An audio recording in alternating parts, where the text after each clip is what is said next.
ಸಚಿವರಾಗಿ ಸತೀಶ್ ಜಾರಕಿಹೊಳಿ ಪ್ರಮಾಣ ವಚನ ಸ್ವೀಕಾರ. ಬೆಳಗಾವಿಯಲ್ಲಿ ಅಭಿಮಾನಿಗಳ ಸಂಭ್ರಮಾಚರಣೆ. ಬೆಳಗಾವಿ ರಾಜ್ಯ ರಾಜಕಾರಣದ ಮಹತ್ವದ ಬೆಳವಣಿಗೆಯೊಂದರಲ್ಲಿ ಡಿಕೆ ಶಿವಕುಮಾರ್ ನೇತೃತ್ವದ ಸಚಿವ ಸಂಪುಟಕ್ಕೆ ಪ್ರಭಾವಿ ನಾಯಕ ಸತೀಶ್ ಜಾರಕಿಹೊಳಿ ಅವರು ಅಧಿಕೃತವಾಗಿ ಸೇರ್ಪಡೆಗೊಂಡಿದ್ದಾರೆ. ರಾಜಭವನದಲ್ಲಿ ನಡೆದ ಗಣ್ಯರ ಸಮ್ಮುಖದ ಸಮಾರಂಭದಲ್ಲಿ ಅವರು ಸಚಿವರಾಗಿ ಭಾಷಣ ಹಾಗೂ ಪ್ರಮಾಣ ವಚನ ಸ್ವೀಕರಿಸಿದರು. ಸತೀಶ್ ಜಾರಕಿಹೊಳಿ ಅವರು ಸಚಿವರಾಗಿ ಅಧಿಕಾರ ವಹಿಸಿಕೊಳ್ಳುತ್ತಿದ್ದಂತೆ ಇತ್ತ ಅವರ ತವರು ಜಿಲ್ಲೆಯಾದ ಬೆಳಗಾವಿಯಲ್ಲಿ ಹಬ್ಬದ ವಾತಾವರಣ ಸೃಷ್ಟಿಯಾಗಿದ್ದು, ಕಾರ್ಯಕರ್ತರು ಹಾಗೂ ಅಭಿಮಾನಿಗಳ ಸಡಗರ ಮುಗಿಲು ಮುಟ್ಟಿದೆ. ಚೆನ್ನಮ್ಮ ವೃತ್ತದಲ್ಲಿ ವಿಜಯೋತ್ಸವ.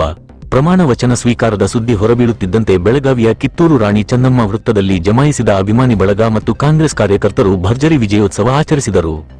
ಪಟಾಕಿ ಸಿಡಿತ.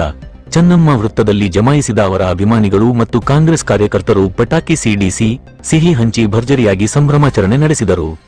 ನೆರೆದಿದ್ದ ಸಾರ್ವಜನಿಕರಿಗೆ, ಪಾದಚಾರಿಗಳಿಗೆ ಹಾಗೂ ವಾಹನ ಸವಾರರಿಗೆ ಸಿಹಿ ತಿನ್ನಿಸುವ ಮೂಲಕ ಸತೀಶ್ ಜಾರಕಿಹೊಳಿ ಅವರ ಸಚಿವ ಸ್ಥಾನದ ಸಂತೋಷವನ್ನು ಹಂಚಿಕೊಳ್ಳಲಾಯಿತು. ಕೈಯಲ್ಲಿ ಸತೀಶ್ ಜಾರಕಿಹೊಳಿ ಅವರ ಭಾವಚಿತ್ರವಿರುವ ಧ್ವಜಗಳನ್ನು ಹಿಡಿದು ನಮ್ಮ ನಾಯಕನಿಗೆ ಜಯವಾಗಲಿ, ಬೆಳಗಾವಿ ಸಾಹುಕಾರ್ಗೆ ಜೈ ಎಂಬ ಘೋಷಣೆಗಳು ವೃತ್ತದಾದ್ಯಂತ ಮೊಳಗಿದವು. ಈ ಸಂದರ್ಭದಲ್ಲಿ ಸಚಿವರ ಅಭಿಮಾನಿ ಬಳಗದವರಾದ ಮುಸ್ತಾಕ್ ಜಮಾದಾರ್, ಸತೀಶ ಯರಗಂಬಳಿಮಠ, ಜ್ಯೋತಿಬಾ ಗುತ್ತೆನ್ನವರ, ತೇಜಸ್ ಕೊಳ್ಳಂಕರ್ ಹಾಗೂ ಇತರರು ಅಭಿಮಾನಿಗಳು ಇದ್ದರು.